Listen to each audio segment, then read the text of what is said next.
Hermanos, muy buenos días, que el Señor les bendiga. Bienvenidos a este culto virtual, esta escuela dominical de hoy 22 de noviembre.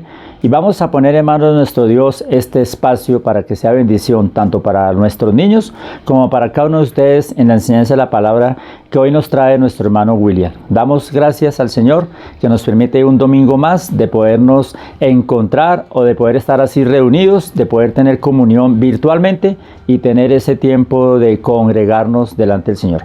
Señor Dios, en esta mañana queremos darte gracias por la oportunidad que nos das de poder una vez más estar aquí y poder tener este tiempo de comunión a través de estos medios que tú nos has facilitado.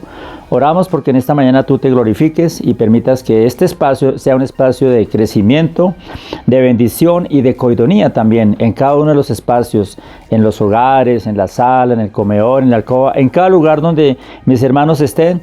Trae bendición, trae fortaleza y que en esta mañana el alimento de tu palabra sea edificante, retante para cada uno de nosotros. Todo esto, Señor, lo ponemos en tus manos, el tiempo misionero y el tiempo de los niños, para que sigamos aprendiendo y creciendo en tu palabra. Ponemos esto en tus manos en el nombre de Cristo Jesús. Amén. Bienvenidos y sigamos con el espacio de nuestros niños.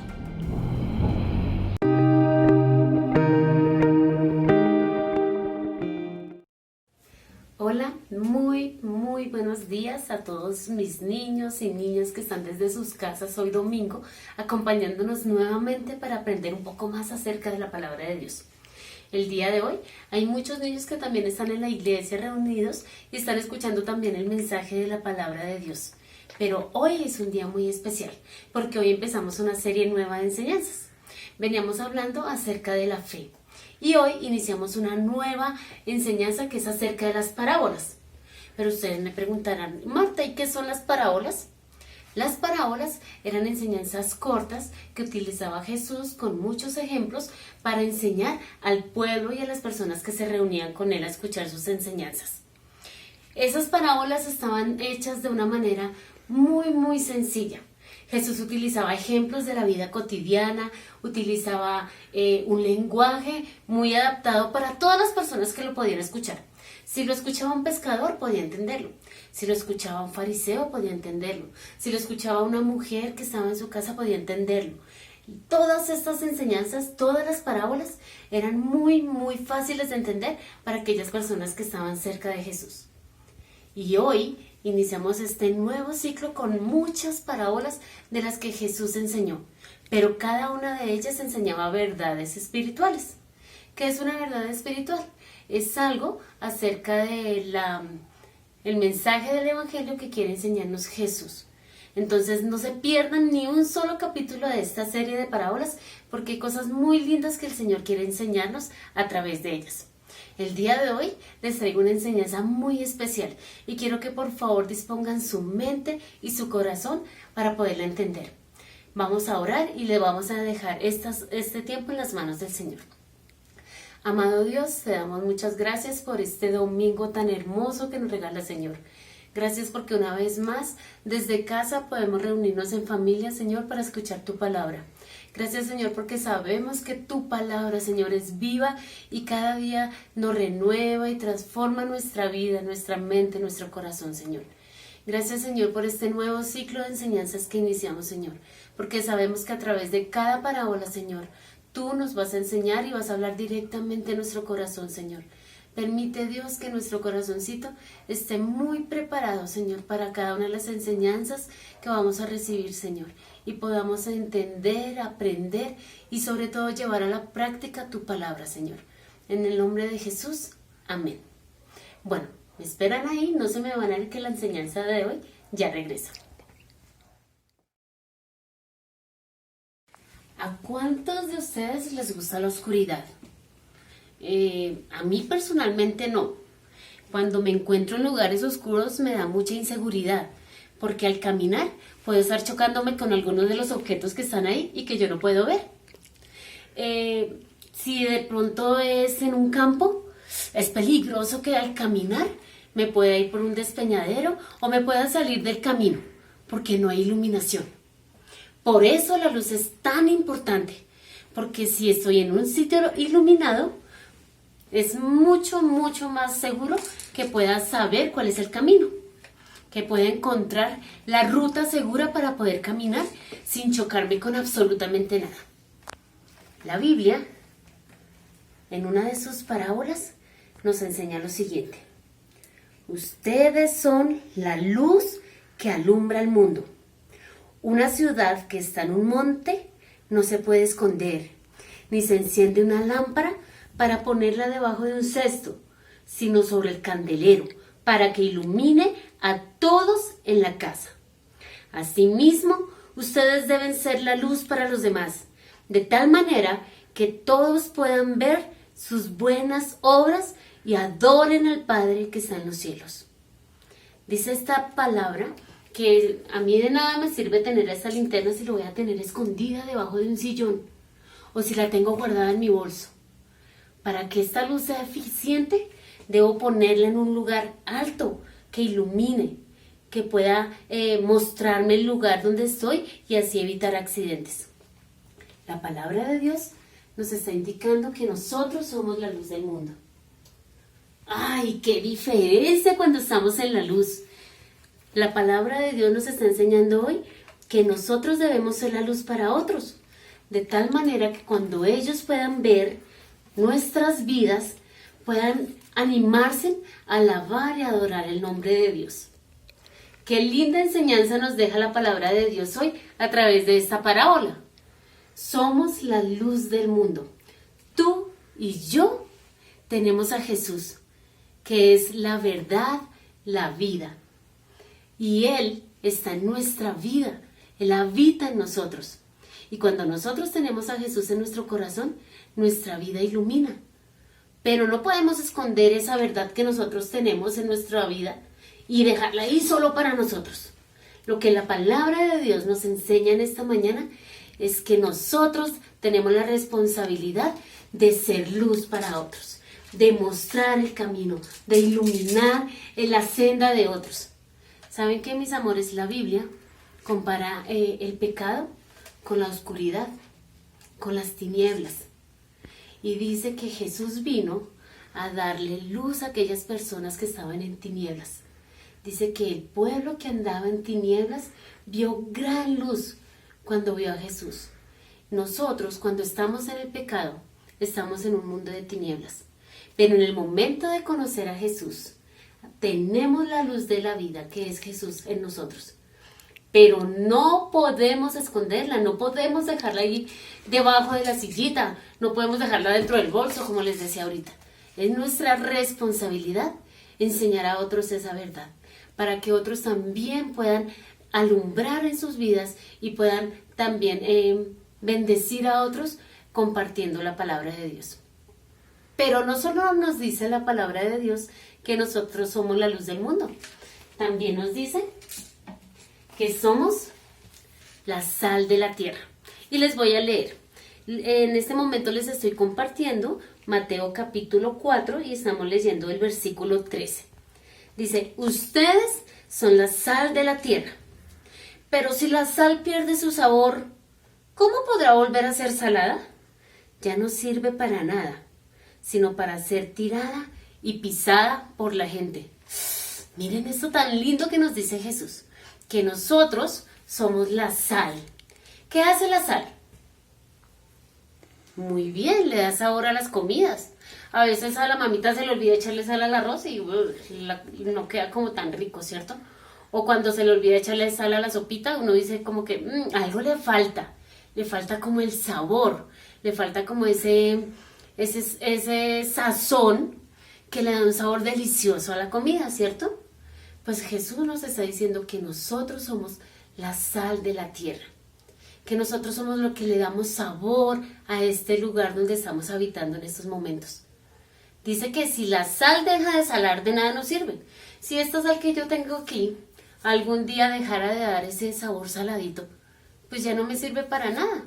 ¿Qué me toca hacer? Desecharla y comprar una nueva.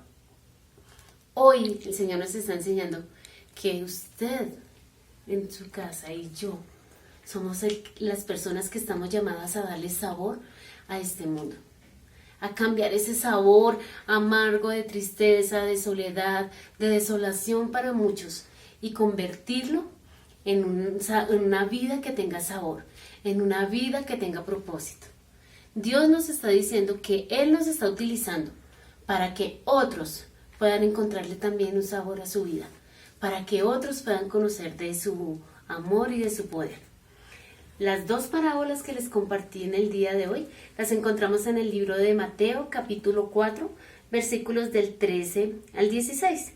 Pero esas mismas parábolas también las encontramos en Marcos 9:50, en Lucas 14:34 y en Lucas 8:16. Si ustedes quieren leer en sus casas estas citas bíblicas, van a encontrar que en cada una de ellas está la narración de estas parábolas. Recuerden que en estas parábolas Jesús siempre hace comparaciones y utiliza un lenguaje claro para poder hacer entender su palabra. Y qué bueno que en esta mañana Dios también nos está enseñando acerca de estas parábolas para que en nuestro corazón quede guardada su palabra. Ya para terminar, quiero enseñarles un coro y quiero enseñarles una coreografía sencillita para poderlo aprender. Entonces, espérenme un segundo y ya regreso. Amores. Y esta canción yo sé que muchas veces la hemos cantado en la iglesia, pero quizás como hace tiempo no la repasamos, quizás ya la hayamos olvidado. Entonces les invito que por favor todos se pongan de pie, inviten a la mamita, al papito, al abuelito, el que esté ahí con ustedes, a ponerse en pie y vamos a alabar al Señor en esta mañana. ¿Están listos? Ahí vamos. Con las palmas.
Bueno, mis amores, no olviden que el Señor Jesús dijo de nosotros, sus hijos, que somos luz y sal de este mundo. Estamos llamados con un propósito, es que nuestras vidas puedan reflejar su amor, puedan reflejar lo que Él está haciendo en cada uno de nosotros. Entonces, pilas, amores, a compartir la palabra de Dios, a compartir lo que cada día el Señor nos ha enseñado con otros. A estas personas que están en oscuridad, que están en el pecado, que no conocen de Jesús, te necesitan y me necesitan para que le compartamos la palabra. Y el Señor nos va a usar como instrumento. Solo tenemos que disponernos, porque Él quiere que todo el mundo conozca de su palabra, que todo el mundo escuche de Él y que todo el mundo pueda creerle. Y ahora les voy a enseñar el versículo para el día de hoy. Lo encontramos en la Biblia, que es la palabra de Dios, en el libro de Mateo. Mateo es el primer libro del Nuevo Testamento. Ya sabemos que la Biblia está dividida en dos partes, Antiguo y Nuevo Testamento. Entonces vamos a buscar en Mateo, capítulo 5, versículo 16. Y dice de la siguiente manera, va a aparecer aquí escrito para que ustedes lo puedan leer y lo puedan memorizar. Asimismo, ustedes deben ser luz para los demás, de tal manera que todos puedan ver sus buenas obras y adoren a su Padre que está en los cielos. Mateo 5, 16. Vamos a repetirlo nuevamente, ¿les parece? Asimismo, ustedes deben ser luz para los demás, de tal manera que todos puedan ver sus buenas obras y adoren a su Padre que está en los cielos. Mateo 5, 16. Espero que esta palabra quede guardada en sus mentes, en sus corazones, y que estemos decididos a hacer luz para otros, a hacer sal para otros, y que nuestra vida pueda reflejar el amor de Jesús. Mis amores, los amo mucho, Dios los bendiga, nos vemos el próximo domingo. Recuerden que empezamos esta nueva serie de parábolas, no se pueden perder ni una sola porque todas están súper especiales. Dios los bendiga, los amo demasiado.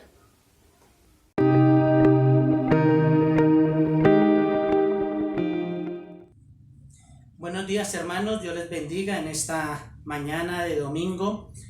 Sean bienvenidos a esta reunión virtual.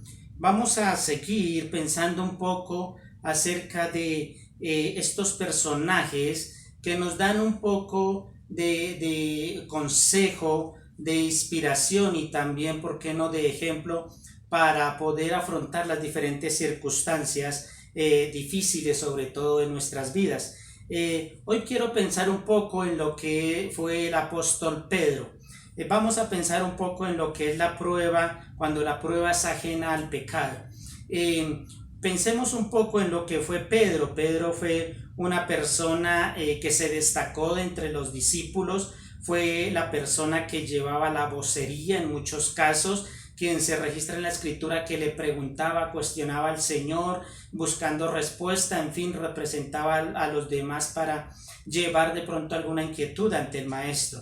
Es una persona dinámica, es una persona que estaba lista a la acción, una persona que cuando ve hacer las cosas a Jesús, se ofrece, da su ayuda, en fin. Y por ejemplo, el caso en el cual Jesús viene ante ellos caminando sobre el mar, y entonces él es el que dice: Señor, manda que yo también pueda andar sobre las aguas. Y ya conocemos el caso, él anda algunos pasos sobre las aguas y después dice que según Cristo se hundió por su incredulidad. Fue él la persona que cuando Jesús cuestionó, le dijo: ¿quién dice los hombres que somos nosotros, que soy yo? Entonces le dicen, algunos dicen que eres Jeremías, algunos dicen que eres Elías, etc. Y Jesús les dice: ¿y ustedes qué creen que soy yo? Entonces es Pedro el que toma la vocería y dice: tú eres el Cristo, el Hijo del Dios viviente, ¿cierto? También se observa cómo es una persona sincera, una persona que como judía busca el bien de su pueblo, busca de pronto con celo de la ley, ¿cierto? Es una persona sincera en el amor. Cuando Cristo empieza a anunciarles que tiene que ir a Jerusalén para ser muerto, Jesús, ahí mismo Pedro sale y dice: no te acontezca tal cosa, como se le ocurre, ¿cierto? Es reprendido por el Señor porque él aún no había entendido el asunto a que había venido Cristo. Es una persona impetuosa. Pedro es una persona muy impetuosa. Cuando se nos dice en el Evangelio de Juan que cuando vienen a arrestar a Jesús, entonces es Pedro el que saca la espada y le corta la oreja a un siervo allí del templo, y entonces también es reprendido por el maestro por esa actitud. Es una persona que actúa de acuerdo a sus sentimientos, que actúa de acuerdo a las circunstancias inmediatamente. A veces no la piensa, simplemente actúa y después la piensa, ¿cierto? Es una persona que es muy emocional. Entonces él está con Jesús y le dice: contigo voy a donde quiera, ¿cierto? Pero cuando Jesús es apresado, ¿cierto?, y está allí cerca de donde está siendo juzgado Jesús, y está con una hoguera allí calentándose las manos, y algunas personas empiezan a decirle: tú también estabas con él. Él dice que lo niega, y lo niega de tal forma que lo niega bajo maldición. Entonces algo así como: yo no conozco al tal Jesús, y si estoy diciendo mentiras, que yo sea un maldito. y lo niega por 3 veces, ¿cierto? Y después hay un pasaje muy curioso, muy interesante, en la cual después de que Pedro ha negado a Jesús por 3 meses, dice que llegó el momento en el cual Jesús pudo ver fijamente a Pedro y dice que Pedro lloró amargamente. Tal vez en la escritura de las pocas veces que se habla de un lloro amargo. Lloró amargamente Pedro. Entonces él actuó de acuerdo a sus emociones, no lo pensó y entonces después tuvo que llorar amargamente. Quiero pensar en esta mañana en Primera de Pedro, una carta escrita por este hombre. Primera de Pedro, capítulo 4, versículo 12 al 17. Primera de Pedro, capítulo 4, versículo 12 al 17. Ya Jesús ha muerto, Jesús ha resucitado, ha ido al cielo y ahora ya Pedro ha ejercido su ministerio de apóstol, ha pasado los años y ahora Pedro está hablando a una iglesia que se encuentra distribuida por la persecución en muchas partes allí del imperio, y Pedro habla a esas personas que están sufriendo persecución. Y en esta primera carta de Pedro hay muchas alusiones a esa persecución y a la prueba que están mirando estas personas. Y vamos a pensar un poco qué es lo que este hombre Pedro, habiendo experimentado a Jesús durante 3 años, en medio de su emocionalidad, en medio de su entusiasmo, en ese espíritu impetuoso, ¿cierto?, que tiene ahora para decir a esta iglesia en medio de esas circunstancias. Dice 1 Pedro 4, 12, 17 lo siguiente: amados, no os sorprendáis del fuego de prueba que os ha sobrevenido como si alguna cosa extraña os aconteciese, sino gozaos por cuanto sois participantes de los padecimientos de Cristo, para que también en la revelación de su gloria os gocéis con gran alegría. Si sois vituperados por el nombre de Cristo, sois bienaventurados, porque el glorioso Espíritu de Dios reposa sobre vosotros. Ciertamente de parte de ellos Él es blasfemado, pero por vosotros es glorificado. Así que ninguno de vosotros padezca como homicida o ladrón o malhechor o por entremeterse en lo ajeno. Pero si alguno padece como cristiano, no se avergüence, sino glorifique a Dios por ello, porque es tiempo de que el juicio comience por la casa de Dios. Y si primero comienza por nosotros, ¿cuál será el fin de aquellos que no obedecen al Evangelio? Y si el justo con dificultad se salva, ¿en dónde aparecerá el impío y el pecador? De modo que los que padecen según la voluntad de Dios encomiendan sus almas al fiel Creador y hagan el bien. Quiero pensar de este pasaje algunos puntos que creo son muy importantes de los que Dios dice para la forma que debemos afrontar las pruebas, la forma que debemos afrontar las circunstancias adversas. Entonces lo que Pedro nos dice aquí, lo que Dios dice aquí por medio de Pedro es cómo la prueba es más normal de lo que nosotros a veces pensamos o de lo que queremos aceptar. Dice: amados, no os sorprendáis del fuego de prueba que os ha sobrevenido, como si alguna cosa extraña os aconteciese. Entonces Pedro está diciéndole a la iglesia: la prueba es parte de la vida cristiana. Es el mismo Pedro quien está hablando aquí, es el mismo Pedro que en algún momento pensó que Cristo había venido para emprender una guerra en contra del imperio judío, en contra de la injusticia, ¿cierto? Aquí en la tierra. Y él respondía con espada, él respondía, ¿cierto?, de la misma forma como lo agraviaban. Pero en este momento lo que él está diciendo: hermanos, la prueba es más normal de lo que ustedes creen, y la prueba debe ser aceptada como parte de la vida cristiana. Y observe que no está diciendo de cualquier prueba, dice: amados, no os sorprendáis del fuego de prueba. Entonces es una prueba intensa que ellos estaban experimentando, y es una prueba con gran intensidad la que el cristiano puede afrontar. Es una gran intensidad, y esto es normal dentro de la vida cristiana. Dice: no se sorprendan como si esto fuera algo extraño, como si fuera algo inesperado. La prueba puede ser de gran intensidad, y la prueba no debe ser inesperada. La prueba debe esperarse en todo momento, dice aquí el apóstol Pedro. Entonces dice: que esa prueba no debe sorprendernos, no debe alarmarnos, sino que la prueba es algo muy normal. Dice aquí, entonces, ¿cómo es la actitud que debe ser nuestra en cuanto a la espera a esa prueba? Es algo normal y puede venir de gran intensidad. Lo más posible es que venga con gran intensidad, dice, y Dios dice, no se desesperen, no se alarmen como si fuera algo que nunca se hubiera previsto, no se alarmen como si fuera algo que está fuera del plan de Dios, sino que eso es algo normal.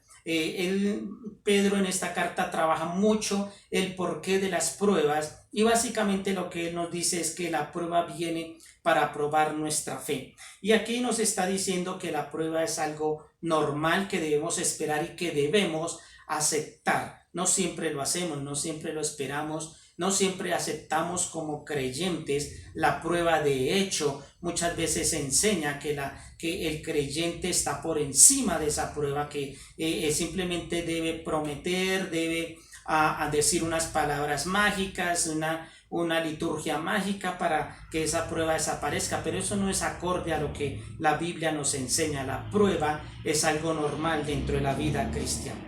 Esa es la normalidad de la prueba. Pensemos un poco en la participación en la prueba. Dice el versículo 13, sino gozaos por cuanto sois participantes de los padecimientos de Cristo, para que también en la revelación de su gloria os gocéis con gran alegría. Entonces se nos dice que cuando pasamos por la prueba estamos como participando en los sufrimientos de Cristo. Esta iglesia a la cual Pedro está refiriéndose, está mandando esta carta, es una iglesia que ha salido porque está perseguida. ¿Por qué perseguida? Porque predican a Cristo resucitado y predican al señorío de Cristo. Entonces dice que en medio de esa circunstancia lo que ellos están es padeciendo juntamente con Cristo, lo que Cristo padeció, quien fue perseguido, ¿cierto?, por su mensaje y por su obra. Ahora esta iglesia está participando de esa persecución, está participando de esos padecimientos, y muchas veces nuestros padecimientos, nuestras pruebas vienen por la fe misma, por la cual proclamamos, ¿cierto?, el nombre de Cristo. Directa o indirectamente muchas veces esa prueba viene por nuestra fe, y de alguna forma entonces al atravesar esa prueba, ¿cierto?, estamos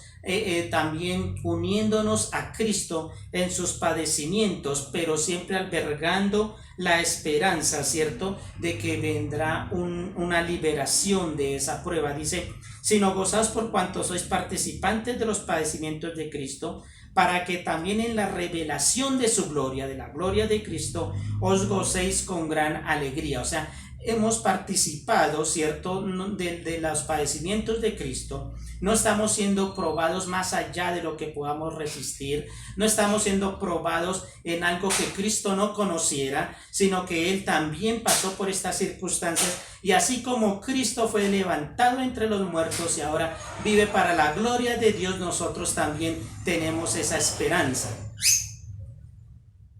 Así que nuestro sufrimiento no es extraño a Cristo, no es extraño a Dios, pero asimismo la esperanza de salir de la prueba con victoria y con gran alegría, como dice el texto, también proviene de Dios. Una tercera característica que veo aquí es el espíritu que nos acompaña en la prueba. Dice, si sois vituperados por el nombre de Cristo, sois bienaventurados, porque el glorioso Espíritu de Dios reposa sobre vosotros. Ciertamente de parte de ellos eres blasfemado, pero por vosotros es glorificado. Y es interesante que es Pedro quien lo está diciendo, el mismo Pedro que reaccionó ante las circunstancias con esa agresividad, ¿cierto?, con esa impetuosidad. Ahora nos está diciendo, en medio de la prueba nosotros reaccionamos es con un espíritu que reposa en nosotros, es el Espíritu de Dios. Lógicamente está hablando a los creyentes, quienes son los únicos en los cuales está el Espíritu de Dios morando en ellos.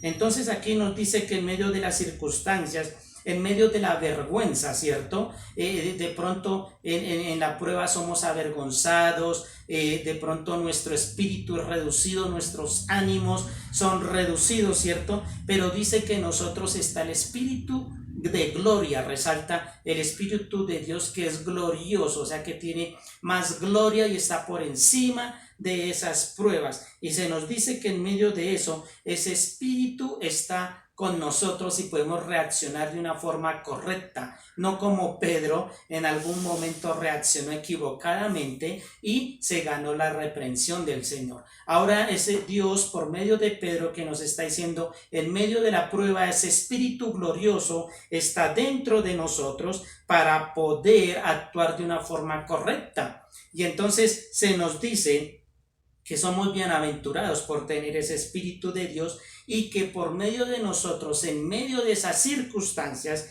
dice el versículo 14, el nombre de Dios es glorificado.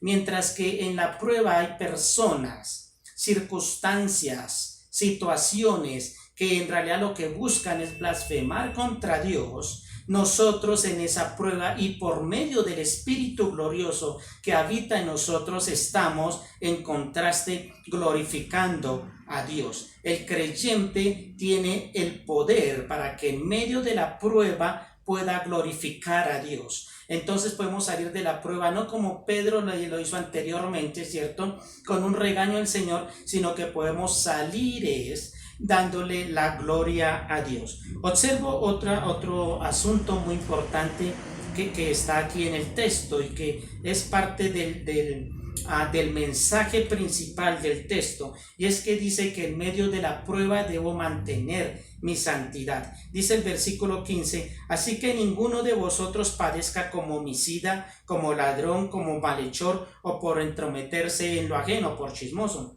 Pero si alguno padece como cristiano, no se avergüence, sino glorifique a Dios por ello. Entonces se nos dice que no debemos sufrir por el pecado, o sea, no por culpa de nuestro pecado. Asegúrense, es como si dijera Dios, que la prueba no sea culpa de su pecado, sino asegúrense de que en las circunstancias que están viviendo sea por el amor que ustedes le tienen a Dios, por vivir de una forma santa, porque es peor sufrir por ser un ladrón, dice aquí, por ser asesino, por ser chismoso, ¿cierto? Sino que asegúrense de que ustedes estén sufriendo es por estar sirviendo a Dios. Que si las circunstancias adversas vinieron a ustedes las recibieron teniendo en cuenta y teniendo la seguridad de que están sirviendo a Dios en santidad. Entonces dice y nos dice muy claramente el texto,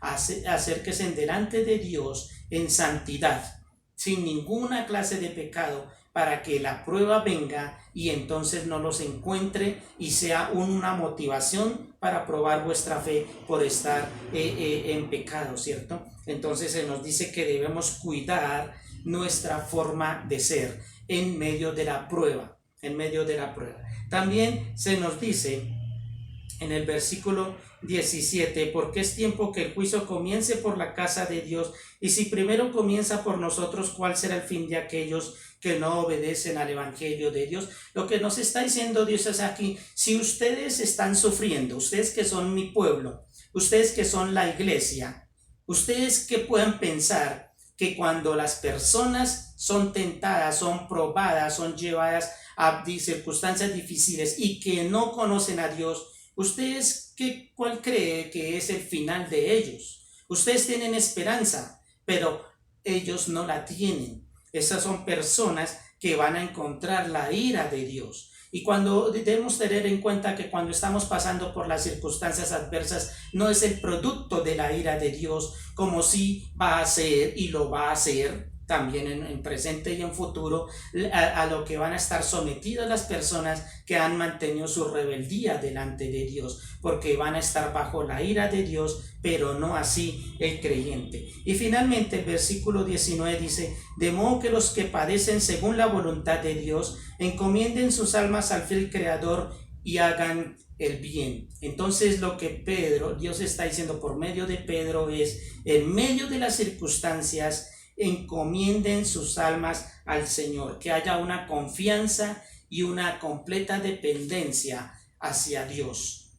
Y en medio de esa dependencia y de esa confianza, que se ha alejado todo pensamiento, todo deseo, toda decisión por el mal. No podemos enfrentar nuestras pruebas echando mano del mal o del pecado, sino que debemos mantenernos, perseverar, siempre haciendo el bien en medio de las circunstancias. Entonces, hermanos y amigos, esto es importante, interesante y muy útil lo que Dios habla por medio de esta persona, el apóstol Pedro. No reaccionar como antes reaccionábamos, sino que ahora vamos a reaccionar teniendo en cuenta que la prueba es normal, teniendo en cuenta que el Espíritu que está en mí me lleva a glorificar a Dios, teniendo en cuenta que hay una esperanza y que de ninguna manera puedo echar mano del mal o del pecado para afrontar mis circunstancias adversas. Hermanos, vamos a tener un momento de oración y terminamos.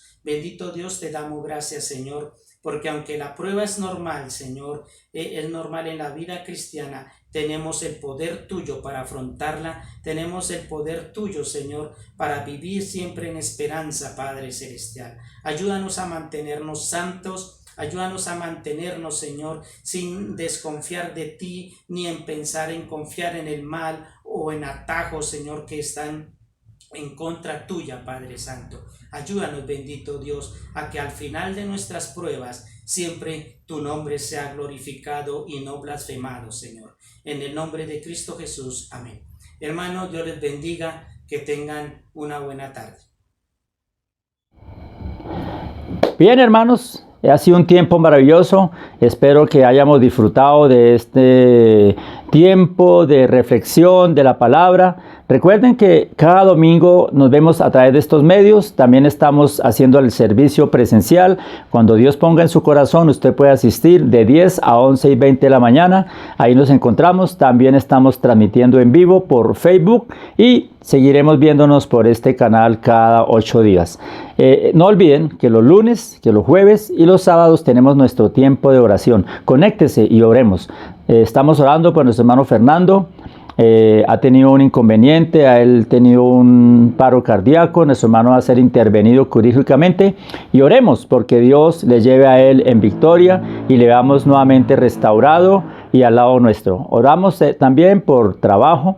Recuerden los niños, los sábados, el tiempo de club infantil virtual, el campamento virtual, ya en el 9 de diciembre inicia. Recordamos las damas que cada 15 días los viernes se están reuniendo para tener ese tiempo también de reflexión, de meditación y crecimiento en la palabra de Dios. Así de que vamos a poner en manos de nuestro Dios todo este tiempo y que sea una semana de bendición. Señor, gracias, y en tus manos entregamos esta semana que hoy inicia y que todo lo que hagamos esté bajo tu guía, tu dirección, y especialmente oramos por hermano Fernando. Pon tu mano en la vida de él, dirige estos doctores, médicos que van a hacer esta intervención y sabemos que él está en las mejores manos, en tus manos, y le veremos pronto restaurado y a nuestro lado. Gracias por su vida y por la vida de cada hermano, y que en esta semana tu presencia y tu guía estén en cada uno de nosotros. En tus manos te entregamos todo, dándote gracias en Cristo Jesús. Amén. Feliz semana para todos. Dios les bendiga.